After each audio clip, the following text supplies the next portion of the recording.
ये है दिल्ली दर्पण। नमस्कार साथियों, ब्रजभूषण शरण सिंह को दिल्ली पुलिस ने जो क्लीन चिट दी है उसको लेकर भले ही भारतीय जनता पार्टी के नेता खुश हो रहे हों, भले ही ब्रजभूषण शरण सिंह के समर्थक खुश हो रहे हों, जिस तरह से गृह मंत्री अमित शाह ने और प्रधानमंत्री नरेंद्र मोदी ने ब्रजभूषण शरण सिंह को बचाने के लिए पूरे प्रयास किए और काफ़ी प्रयास उनके सफल भी रहे, तो उसको देखते हुए भले ही भारतीय जनता पार्टी में एक तरह का उत्साह का माहौल हो, लेकिन ये जो मामला है, ये मामला अब गंभीर रूप ले चुका है। जिस तरह से विनेश फोगाट, साक्षी मलिक, बजरंग पूनिया ने संघर्ष किया दिल्ली में, और दिल्ली की पुलिस ने जिस तरह से 28 मई को उन्हें अपने जूतों तले रौंदा, जिस तरह से घिसट कर उनकी गिरफ्तारी की, जिस तरह से दिल्ली में सुप्रीम कोर्ट के आदेश पर अरविंद केजरीवाल को दिल्ली की पावर मिली और केंद्र सरकार ने अध्यादेश लाकर केजरीवाल की पावर छीन के फिर से एलजी को दे दी। सबसे ज़्यादा आक्रोश है हरियाणा में, और हरियाणा में जो लोग हैं, चाहे वो किसान नेता हों, खाप चौधरी हों, पहलवान हों या दूसरे किसान हों, उन लोगों को यदि सबसे ज़्यादा आज की तारीख में भारतीय जनता पार्टी के किसी नेता से खुंदस है, किसी नेता के प्रति गुस्सा है, किसी नेता के प्रति वो लोग आक्रामक हैं, वो गृह मंत्री अमित शाह हैं। और 18 जून को जो सिरसा में गृह मंत्री अमित शाह की रैली होने जा रही है, तैयार हो गए हैं हरियाणा के किसान, खाप चौधरी, पहलवान और आम आदमी पार्टी के नेता मुंह तोड़ जवाब देने के लिए गृह मंत्री अमित शाह को।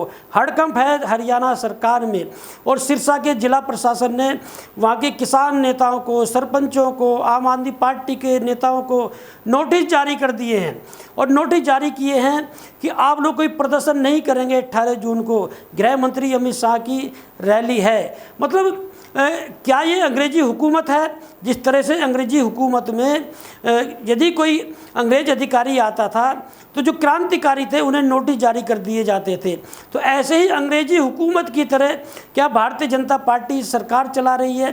क्या अंग्रेजी हुकूमत की तरह प्रधानमंत्री नरेंद्र मोदी देश को चला रहे हैं?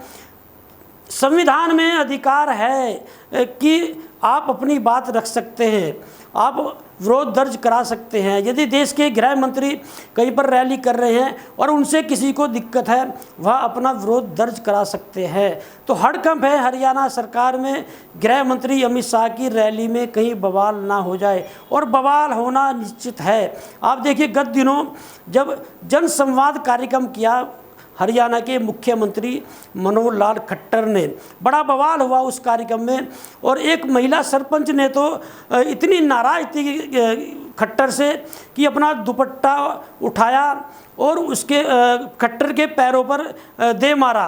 और आम आदमी पार्टी के जो नेता हैं उन्होंने नारेबाजी की, किसानों ने प्रदर्शन किया, हालांकि किसानों को लाठीचार्ज का सामना करना पड़ा। ये हरियाणा का माहौल इस समय गृह मंत्री अमित शाह के प्रति है। और हरियाणा नहीं, हरियाणा, पश्चिम उत्तर प्रदेश, राजस्थान, पंजाब, ये जो किसान बेल्ट है, इसमें एक माहौल बन चुका है कि भारतीय जनता पार्टी के नेताओं का कोई कार्यक्रम नहीं होने देना है। आक्रोश इस बात को लेकर है कि हमारी बेटियों के साथ जो यौन शोषण के मामले हुए, उन्होंने आवाज़ बुलंद की, इसी सरकार ने जो है उनकी आवाज़ दबाने के लिए उन्हें के साथ मीटिंग की। अब ये लोगों को अंदेशा है कि कहीं पहलवानों को डराया धमकाया तो नहीं गया है। जो 15 तारीख तक का जो स्थगित किया गया था आंदोलन, पहलवानों को विश्वास में लेकर धोखा करने का आरोप गृह मंत्री अमित शाह और खेल मंत्री अनुराग ठाकुर पर लग रहा है। ये हरियाणा के लोगों का कहना है कि हमारी बेटियों की इज्जत भी सुरक्षित नहीं रही है इस सरकार में, और इन्हीं के नेता जो हैं वो कुदृष्टि डालते हैं, हमारे बेटियों के यौन शोषण के मामले सामने आते हैं। और गृह मंत्री अमित शाह और प्रधानमंत्री नरेंद्र मोदी, जिनकी सबसे बड़ी जवाबदेही देश के प्रति है, वो उनको बचाने में लग जाते हैं। और प्रधानमंत्री नरेंद्र मोदी नारा तो देते हैं बेटी बचाओ बेटी पढ़ाओ का, लेकिन बचाते हैं अपने उस सांसद को जिस पर यौन शोषण का आरोप है। किसान नेताओं में बड़ा आक्रोश है।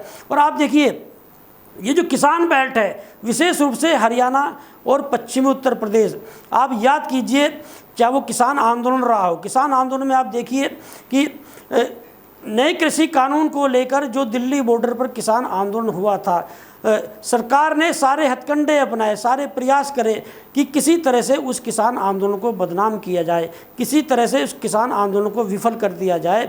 और वो पंजाब के, हरियाणा के, पश्चिम उत्तर प्रदेश के किसानों का ही जज्बा था कि सरकार को घुटनों के बल आना पड़ा, प्रधानमंत्री नरेंद्र मोदी को देश से माफ़ी मांगनी पड़ी और नए कृषि कानून वापस करने पड़े। तो ये जो माहौल किसानों ने बनाया है, ये जो पश्चिम उत्तर प्रदेश है, ये जो हरियाणा है, ये जो राजस्थान है, आप याद कीजिए आज़ादी की लड़ाई, आप याद कीजिए 1857 का स्वतंत्रता संग्राम, जब अंग्रेजों के खिलाफ कोई आवाज़ नहीं निकालता था, उस समय फांसी होती है मंगल पांडे को कलकत्ता में और विरोध दर्ज होता है मेरठ में। मेरठ में धन सिंह कोतवाल अंग्रेजों की जो सेना थी उन पर फायरिंग कर देते हैं। और 1857 के स्वतंत्रता संग्राम में जो पश्चिम उत्तर प्रदेश और हरियाणा को जो कीमत चुकानी पड़ी थी, उस समय ये कहा जाता है कि पेड़ों पर फांसी दे दी जाती थी। बुलंदशहर में एक काला आम का पेड़ है, वहाँ पर कई लोगों को फांसी दे दी गई, पेड़ पर लटका दिए गए।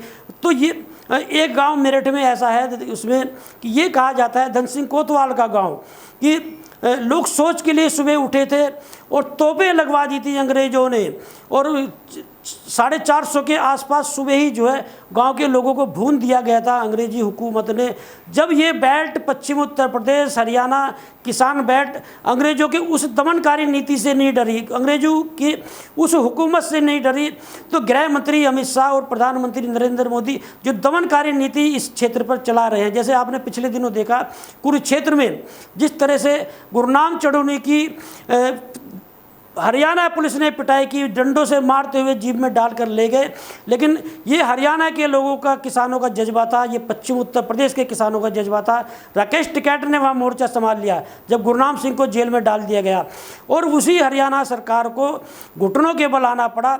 और जो सूरजमुखी फसल को MSP खरीद की मांग थी, MSP खरीद पर मांग हुई, सारे किसानों के जो है मामले वो वापस हुए, गुरनाम चढ़ूनी बाहर आए और जो है किसानों की जीत हुई। तो ये पश्चिम उत्तर प्रदेश के किसान और हरियाणा के किसान हैं। और गुरनाम चढ़ूनी आप देखिए कुरुक्षेत्र में कि पंचायत के बाद में जो सोनीपत में पंचायत हुई थी, उसमें गुरनाम चढ़ूनी ने ऐलान किया था कि जिस तरह से हमारी बेटियों को दिल्ली में दिल्ली पुलिस ने घसीट घसीट कर गिरफ्तार किया है, उसी तरह से घसीट घसीट कर इन नेताओं को गांव से बाहर निकाला जाएगा।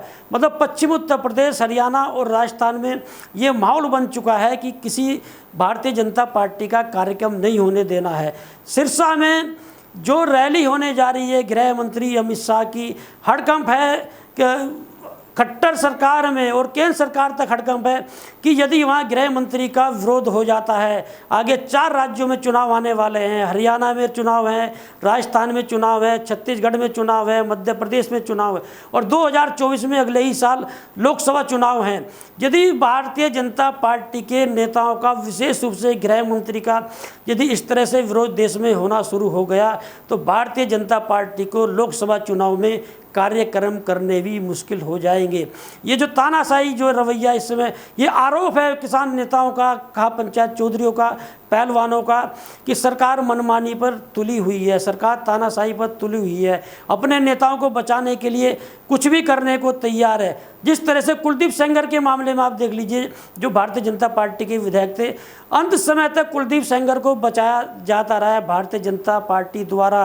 रेप के आरोपी थे, आरोपी क्या दोषी साबित हुए, बाद में जेल में गए, सजा हुई। अजय टेनी उर्फ मिश्रा, किसानों को उनके उकसाने पर उनके बेटे ने 4 किसानों की हत्या की, अजय टेनी को बचाया जाता रहा, अभी भी बचाया जा रहा है। और ब्रजभूषण शरण सिंह, जिस पर तमाम मामले दर्ज हुए और यौन शोषण के मामले हरियाणा की बेटियों ने दर्ज कराए, ब्रजभूषण शरण सिंह को भी बचाया गया।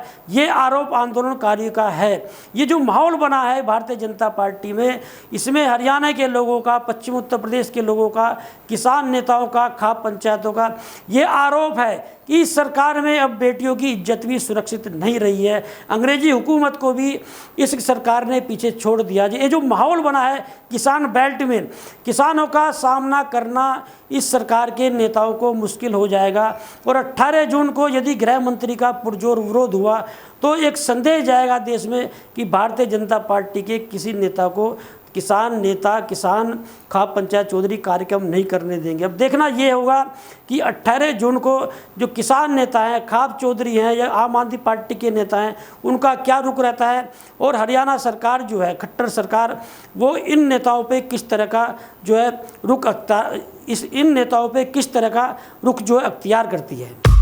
लेटेस्ट खबरों के लिए सब्सक्राइब करें हमारा YouTube चैनल या फिर लॉग इन करें www.delhidarpantv.com। खबरों की कवरेज और विज्ञापनों के लिए संपर्क करें इस नंबर पर।